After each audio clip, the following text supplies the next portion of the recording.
en un homme inarrêtable. Chapitre 3. Le problème. Le problème, c'est que la plupart des hommes vivent comme s'ils avaient tout le temps du monde.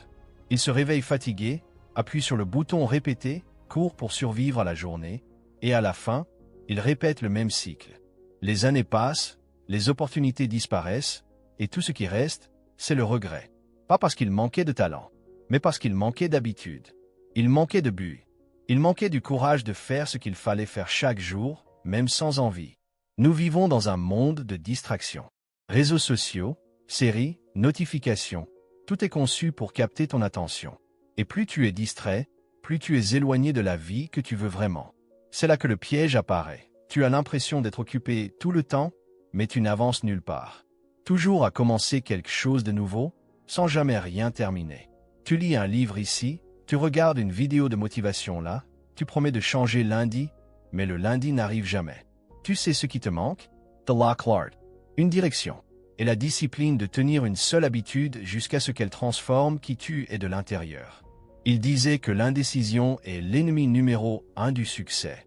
Et que l'échec commence quand tu laisses la routine décider de qui tu deviens. L'homme moderne veut la liberté, mais vit comme un esclave des distractions.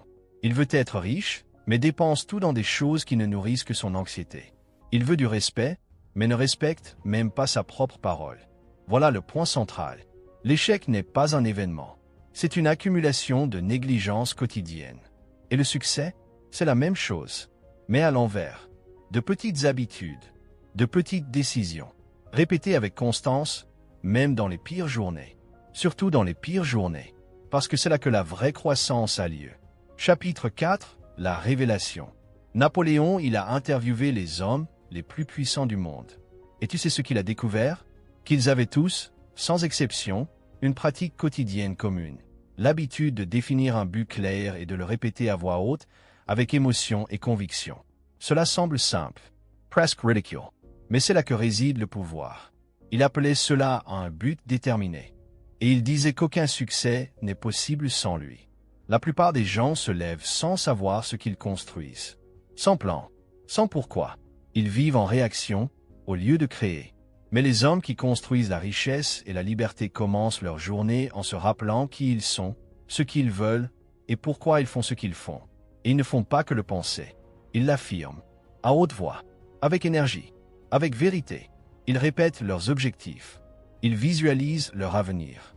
Ils ressentent la victoire avant qu'elle n'arrive. La première fois que j'ai lu ça, ça m'a semblé exagéré.